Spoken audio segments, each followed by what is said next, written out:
우연과 필연이라는 제목으로 오늘 새벽 함께 은혜를 나누려고 합니다. 살다 보면은요, 우리 인생에는 수없이 많은 우연 같은 그런 일들이 있습니다. 제가 아내를 만나게 된 것은 군 복무 후에 학교의 한 동아리 방을 우연히 들른 것으로부터 시작이 됩니다. 우연히 들렀어요. 근데 그 동아리 방에서 지금까지 아주 막역하게 지내고 있는 한 선배를 만나게 됐습니다. 그리고 그 선배가 사역하던 그 교회 중고등부 교육전도사 그 선배 후임으로 가게 됐어요. 그리고 그 교회에서 아내를 만났어요. 제가 만약에 그날 그 동아리 방에 가지 않았더라면, 그리고 거기서 그 선배를 만나지 못했더라면 어떻게 됐을까요? 저는 후회하고 있는 게 아니에요. 정말 그러지 않았더라면 어떻게 됐을까? 저는 너무나 감사해서 지금. 근데 여러분들 중에는 안 그런 분도 계실 거예요. 그날 그 찻집에 내가 가지 말았어야 되는 건데. 고려 말입니다. 우왕 시절에 최영 장군이 요동을 정벌하라는 명을 내립니다. 그래서 이성계는 마뜩치 않았지만은 그래도 군사를 이끌고 갔어요. 근데 마침 내린 큰 비 때문에 이성계가 위화도에서 회군을 합니다. 그리고 그 일이 결국은 조선이 건국되는 계기가 되죠. 만약에 그때 큰 비가 내리지 않았더라면, 그리고 이성계가 회군하지 않았더라면 과연 조선이 건국될 수 있었을까요? 여러분, 히틀러는요, 청년 시절에 2번씩이나 빈 예술대학에 지원을 합니다.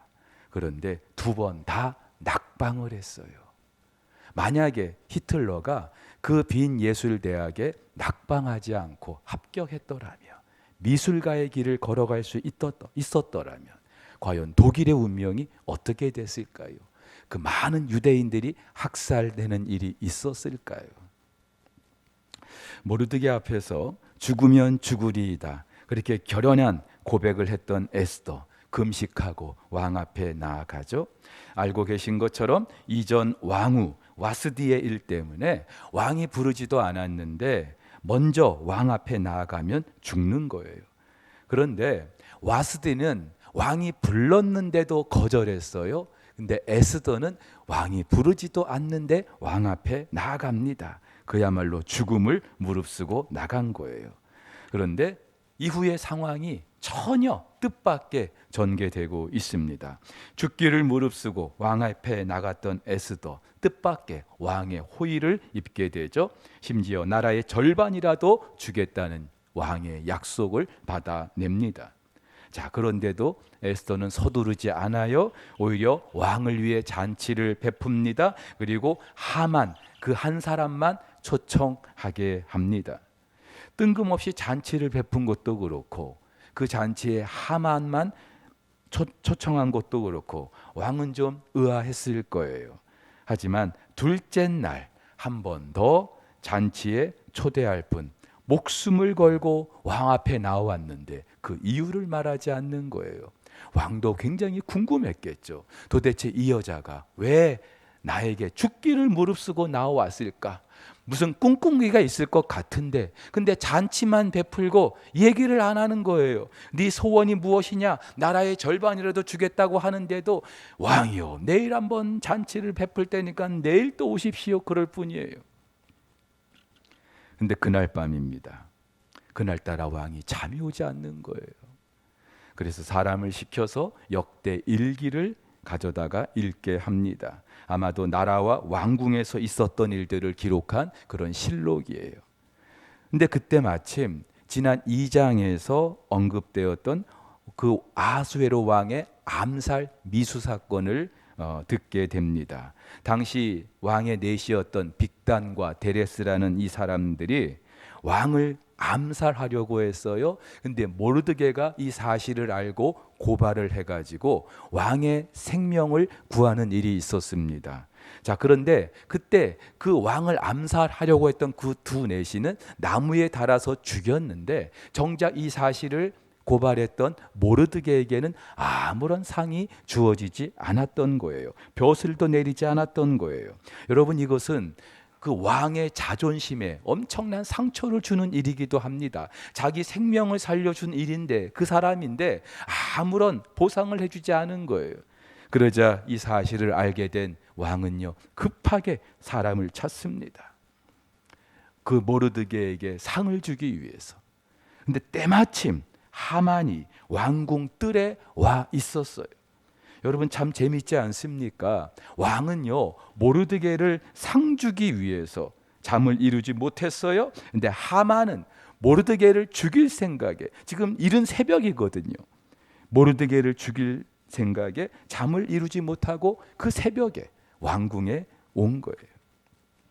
자, 그런데 이때 왕은요, 하만에게 누군지는 얘기하지 않고 내가 누군가를 존귀하게 여겨서 그를 정말 높여주고 싶다. 내가 어떻게 하면 좋겠느냐? 하만에게 묻습니다.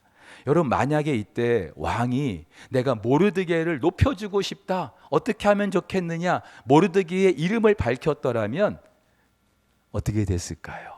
그런데 왕은 누군지는 말하지 않고 내가 누군가를 높여주고 싶다. 그러자 하만은요, 이 나라에 나밖에 그런 사람이 또 누가 있을까? 그러면서 평소 자기가 가졌던 속내를 드러냅니다. 왕복을 입혀달래요. 왕관을 씌워달래요. 왕이 타는 말에 자기를 태워달래요. 그러면서 왕이 존귀하게 여기는 사람을 시켜가지고 그 왕의 말을 끌면서 왕이 존귀하게 여기는 사람은 바로 이런 영광을 누리게 될 것이다. 그렇게 반포하면서 그 성중을 다니라고 그렇게 해달라고 하는 거예요. 말 그대로 왕의 버금가는 그 예우를 하게 하는 것이죠. 여러분, 이것만 봐도 하만은요, 평소에 이 왕의 자리에 욕심이 있었던 거예요. 오늘 8절, 9절 그 두 구절 속에 그 하만의 말 속에 왕이라는 단어가 7번이나 반복되고 있어요. 얼마나 이 지금 하만이 왕의 그 자리에 대한 욕심까지 있었던지 우리가 알 수 있는 거죠. 그러자 왕은요, 그 하만의 이야기를 듣고 그래? 그러면 저 모르드게에게 그같이 네가 해주거라. 야, 이건 무슨 청천벽력 같은 이야기입니까? 그야말로 극적인 반전인 거예요. 여러분, 이때 하만의 표정이 어땠을까요? 그 기분이 어땠을까요? 근데 여러분, 단지 하만의 기대가 무너진 정도가 아니에요. 죽이려고 했던 그 모르드게를 자기가 왕의 말에 태워가지고 자기가 그 말을 끌고 수산성을 이렇게 두루두루 다녀야 되는 그 일, 자존심에 지금 엄청난 상처를 받게 된 것도 지금 문제가 아니에요. 더 큰 문제가 기다리고 있어요. 그렇게 모든 일과를 마치고 집에 돌아왔는데 하만이요, 억울해 죽겠는 거예요. 속상해 죽겠는 거예요. 그래서 번뇌하면서 머리를 쌌다. 그런데요, 이 모든 일을 전해 들은 하만의 아내는요, 직감했어요. 아, 일이 지금 잘못되고 있구나. 당신이 지금 모르드게 앞에서 굴욕을 당하기 시작했다. 그리고 당신은 절대로 그 모르드게를 이길 수 없다. 하만의 아내가 하만에게, 자기 남편에게 지금 이런 이야기를 해주고 있는 거예요. 그리고 그 말이 끝나기도 전에 왕의 호출을 받습니다. 두 번째 그 왕의 그 잔치에 급하게 나가게 되는 거예요. 여러분, 이것만 봐도 이제부터 하만의 추락이 매우 빠르게 전개될 것이라고 하는 것을 암시해 주고 있어요.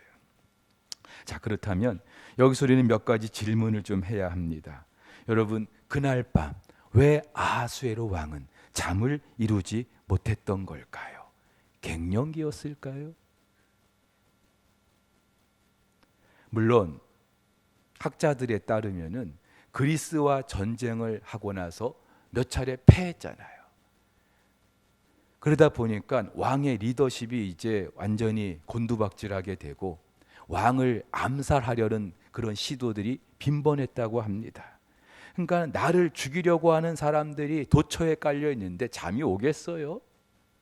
그래서 이날 역시도 그렇게 잠 못 드는 수많은 날들 가운데 하루였을 수 있습니다. 근데 성경은요, 유독 에스더가 첫 번째 잔치를 베풀었던 그날 밤에 잠을 이루지 못한 사실을 언급하고 있어요. 왜 그랬을까요? 하나님이 그렇게 하신 거예요. 실제로 구약 성경을 헬라어로 번역한 70인경이라는 성경이 있습니다. 근데 그 책에는요, 이 본문에서 하나님이 왕에게서 잠을 빼앗았다, 그렇게 기록하고 있어요. 그러니까 한마디로 우연히 잠을 이루지 못한 것 같지만 하나님께서 잠을 빼앗아 가셨다는 거예요.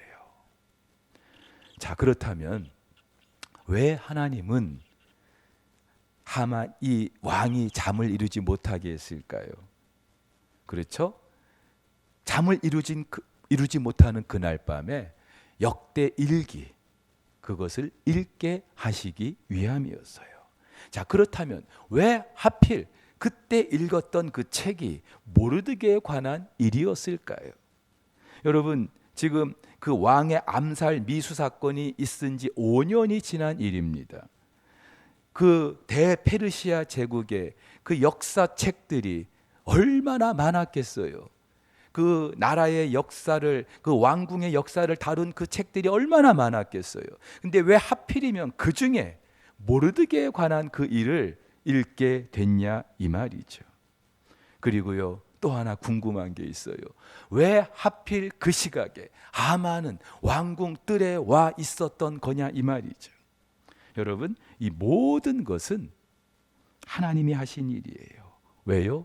모르드게와 그리고 그 유다 백성을 구하시기 위한 하나님의 작품이었는 줄 믿으시기를 바랍니다.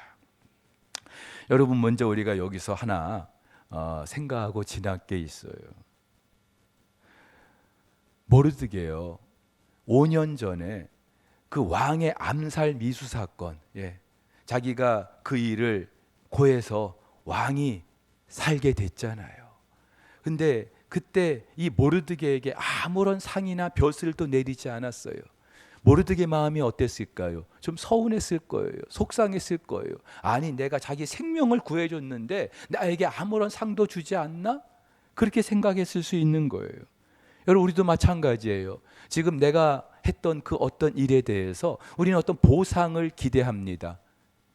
그런데 그런 보상이 제때 주어지지 않으면 우리도 속상하죠. 우리 마음이 힘들어질 수 있어요. 근데 여러분, 그러실 필요 없어요. 사람은 모를 수 있어요. 그런데 우리 하나님은요, 다 알고 계시고 다 보고 계시는 줄 믿으시기를 바랍니다. 그리고 하나님은요, 반드시 당신의 때, 우리가 원하는 때가 아니라 당신의 때 아주 정확하게 보상해 주시는 줄 믿으시기를 바랍니다. 여러분, 만약에 왕이 그때 모르드게에게 어떤 상을 내렸다면은, 벼슬을 주었더라면 오늘 이 같은 일이 있을 수 있었을까요? 여러분, 하나님께서 일부러 그때 상을 내리지 않았던 거예요. 왜요? 더 정확한 때, 더 결정적인 일을 위해서 하나님께서 잠시 유보하신 거예요. 하나님은 절대로 우리의 그 어떤 수고도 헌신도 외면하지 않으셔요. 그리고 당신의 때 다 갚아주시는 분인 줄 믿으시기를 바랍니다. 제가 담임 목사가 돼 보니까는요, 우리 교회 안에 구석구석에서 정말 수고하는 분들 많아요. 이름 없이 빚도 없이 수고한다 말 한마디 듣지도 못한 채 그렇게 묵묵히 일하시는 분들 참 많아요. 담임 목사로서 얼마나 감사한지, 때로는 그분들 보면 눈물이 나려고 해요. 근데 여러분, 정작 그렇게 내가 수고하는데 묵묵히 헌신하는데 때로는 누구 한 사람 참 집사님, 권사님 수고하십니다 이런 말 한마디 해주면 좋을 텐데 그런 말은커녕 괜히 트집 잡고 그것 때문에 나를 힘들게 하고 내 마음을 어렵게 하고 그럴 때 어떤 생각이 들어요? 내가 뭐 나 좋다고 이 일 하나? 당장 때려칠 수 있어요. 안 하면 그만이지 뭐. 그런데 여러분 그렇게 생각하실 필요가 없어요. 제가 목회를 해보니까는요. 그리고 제가 지난 제 인생을 한번 돌아보니까는요. 일단 그것이 무엇이든지 그렇게 수고할 수 있었다는 것 자체, 내가 하나님께 쓰임받는 그 자체가 은혜더라고요. 여러분 하나님께 쓰임받는 것도요 은혜예요. 그래서 그것이 아무리 하찮게 보인다 할지라도 누가 인정해주지 않는다 할지라도 내가 오늘 이렇게 하나님께 쓰임받고 있다? 여러분 감사하시기를 주의 이름으로 축복합니다. 그리고요 더 중요한 게 있어요. 사람들은 몰라줘도요 하나님은 다 보고 계셔요. 다 알고 계셔요. 그리고 지금 당장이 아니어도 하나님의 때 아주 결정적인 순간에 하나님이 갚아주시는 줄 믿으시기를 바랍니다. 자, 이제 우리가 본격적으로 해야 될 질문이 있어요. 하만은 도대체 그 이른 새벽 왜 왕궁 뜰에 와 있었던 걸까요? 지난 5장의 기록을 보면은요, 하만은요, 첫 번째 그 왕후 에스더가 베풀었던 그 잔치에 참여하고 와서 기분이 업됐어요. 들떴어요. 왕이 페르시아 그 대제국 안에서 자기를 제일 신음하고 자기를 높여주는 거거든요. 그리고 왕후가 잔치를 베풀었는데 왕하고 자기 단 둘만 초청한 거거든요. 얼마나 영광이에요. 그러면서 지난 5장에서 내가 얼마나 대단한 사람인지 너희들 아느냐 친구들을 불러다가 자기 자랑을 막 늘어놓는 거예요. 그런데 그 일이 있기 전에 왕궁에서 나오는데 모르드게 한 사람 역시나 자기에게 절하지 않는 거예요. 그걸 보니까 좋았던 그 감정이 싹 들어가면서 속이 상하는 거예요. 열불이 나는 거예요. 내가 저 모르드게를 반드시 죽이고야 말겠다. 여러분 이미 왕의 조선은 내려졌어요. 그래서 이제 11달 후면은 그 유다 백성이 다 진멸될 수 있는 거예요. 그때까지 11달을 참으면 되는 거예요. 근데 이 하만은요 그 11달을 참지 못하겠어요. 저 모르드게는 내가 지금 당장 죽이고 싶은 거예요. 그래서 그날 밤에 어떤 모의를 합니까? 장대 50규빗, 그러니까는 약 25m 정도 되는 그런 높은 장대를 준비를 한 거예요. 거기다가 이 모르드게를 매달려고. 그리고 이제 그 이른 새벽 왕의 허락을 받기 위해서, 왕의 허락을 받고 장대를 만든 게 아니고요, 이미 장대를 다 만들어 놓고 왕의 제가를 받기 위해서 그 이른 새벽에 온 거예요. 그러니까는 기고만장한 거예요. 교만이 진짜 하늘을 찔러요. 결과적으로 권력과 명예에 대한 그런 병적인 집착을 가졌던 이 하만, 스스로 판 무덤에 묻히게 됩니다. 여러분 보세요. 에스더는요 서두르지 않았어요. 절대로 서두르지 않았어요. 그런데 하만은요 너무나 서둘러요. 오늘 이 본문 적어도 우연의 연속입니다. 왕이 우연히 잠 못 이루지 못한 그 밤에 우연히 읽게 된 그 모르드게에 관한 일도 그렇고요. 모르드게를 죽일 생각에 잠 못 이루지 못하고 이른 새벽 그 왕궁 뜰에 와 있었던 그 하만, 이 하만이 뜻밖의 모르드게를 존귀하게 여기는 그 일을 자기가 감당하게 된 것도 그렇고, 이 모든 일이 지금 우연히 전혀 예상 밖에 그렇게 진행되는 것 같아요. 근데 여러분, 이것은 절대로 우연이 아니죠.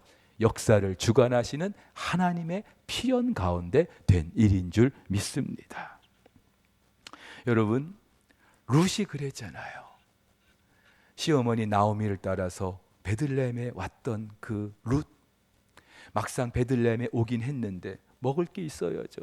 그래서 이삭을 줍기 위해서 밭에 나갔어요. 그런데 하필 그가 갔던 그 밭이 보아스의 밭이었어요. 그런데요, 좋아요, 뭐 보아스의 밭에 갔다고 합시다. 그런데요, 마침 그때 성 안에서 그 보아스가 그 밭에 온 거예요. 여러분, 하고 많은 사람들의 그 밭 가운데 보아스의 밭에 간 것도 그렇고, 마침 그 시각에 그 밭 주인 보아스를 만난 것도 그렇고, 확률로 우리가 계산을 하면은요, 거의 불가능한 일이에요. 그래서 우리는 이런 경우를 우연이다, 야, 룻은 참 재수가 좋다, 운이 좋다, 그렇게 이야기할 수 있어요. 근데 여러분, 우리 그리스도인은 이거를 절대 운이나 재수라고 말하지 않습니다. 하나님의 섭리, 하나님의 필연이라고 우리는 말합니다. 왜요? 보이지 않는 하나님의 손이 역사하셨기 때문에, 개입하셨기 때문에, 이것은 절대로 우연이 아니라 필연이기 때문에. 사랑하는 우리 성도 여러분, 우리 그리스도인의 삶에요, 아니 우리 인생 가운데 우연은 없어요. 모든 것이 하나님의 작정하심과 하나님의 계획하심과 하나님의 필연 가운데 이루어지는 일인 줄 믿으시기를 바랍니다.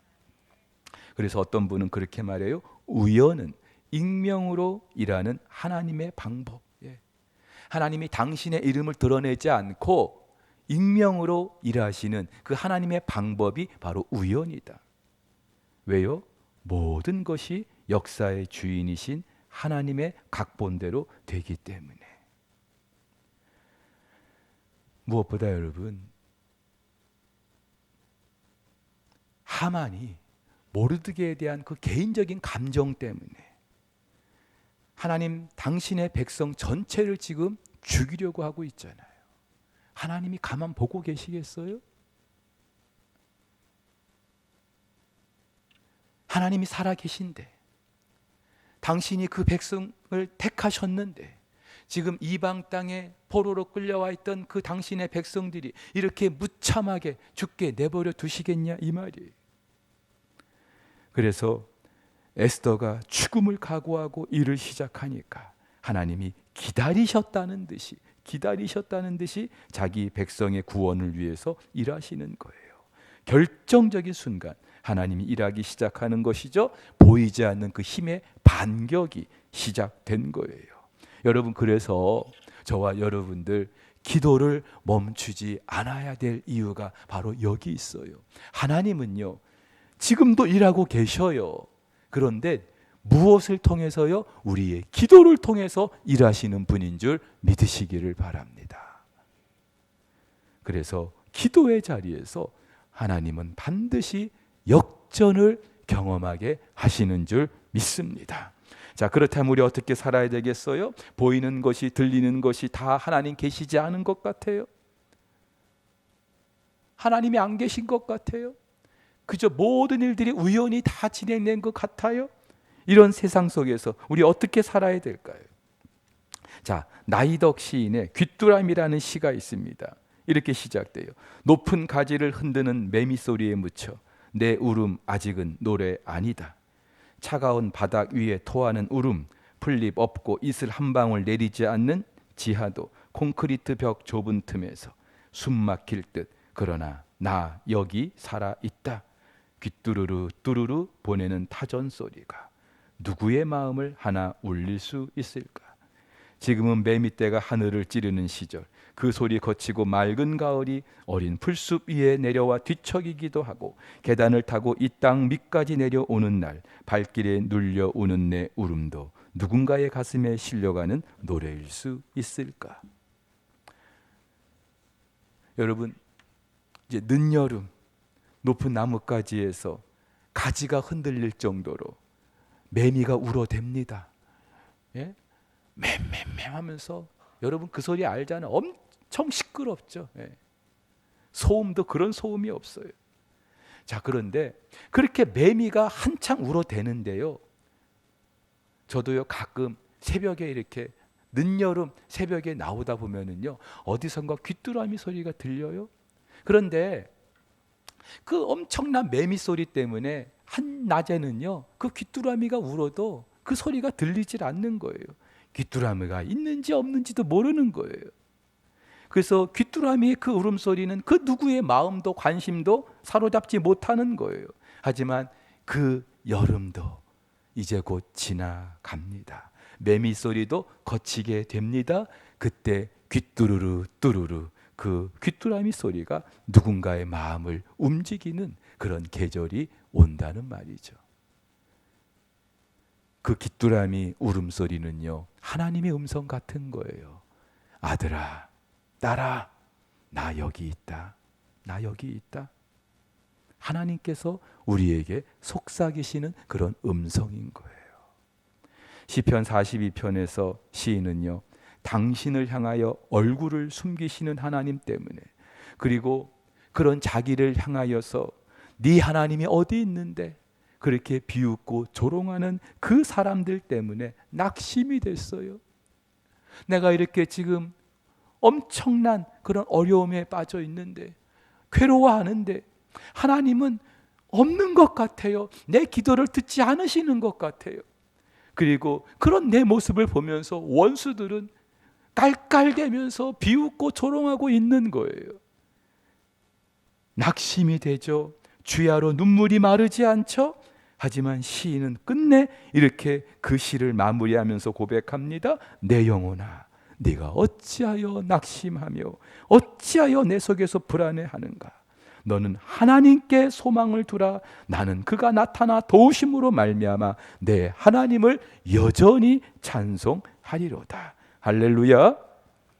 여러분, 우리 신앙생활하면서 가장 힘들 때가 어떤 때예요? 하나님 계시지 않은 것 같은 때죠. 그렇게 기도하는데도 하나님이 응답하시지 않아서 도대체 하나님은 내 기도를 듣지 않으시는가? 여러분, 그렇다면은 과연 그때 하나님은 어디 계실까요?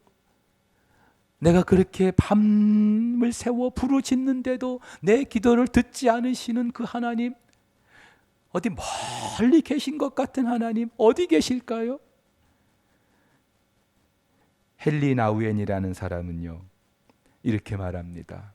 하나님은 부재의 방법으로 임재하신다. 무슨 말이에요? 안 계신 것 같은 그 방법으로 우리 가운데 임재하신다. 우리가 느끼기에 안 계신 것 같아요. 우리 기도를 안 들으시는 것 같아요. 하지만 하나님은 다 듣고 계시고 알고 계시고 우리 삶 가운데 역사하시는 분인 줄 믿으시기를 바랍니다. 여러분, 그렇다면요 우리는요 아무리 혼란스러운 그런 상황 속에서도, 때로는 더듬더듬 거리면서 그렇게 가야 될 상황 속에서도 한 가지 확실한 것이 있어요. 믿음으로 가는 거예요. 여러분, 구름이 잠시 태양을 가리고 있을 때가 있잖아요. 그렇게 태양이 쨍쨍 내리쬐다가 어느 날 먹구름이 오면은요 시커매지는 거예요. 그러면 우리는 태양이 없다 그렇게 생각할 수 있잖아요. 하지만 그렇지 않죠. 저 구름 뒤에 태양은 여전히 있어요. 그래서 이런 말이 있습니다. 믿음은 명백하지는 않지만 not clear, 명백하지는 않지만 그러나 분명한 것이다. But certain, 명백하지 않지만 뚜렷해 보이지 않지만 그러나 분명히 분명한 것이다. 이게 믿음이라는 거죠. 사랑하는 우리 성도 여러분, 하나님의 이 부재 체험, 하나님이 안 계신 것 같은 그런 체험, 사실 우리 삶 속에서 종종 찾아와요. 우리 그것 때문에 우리가 넘어지기도 하고 실망하기도 하고.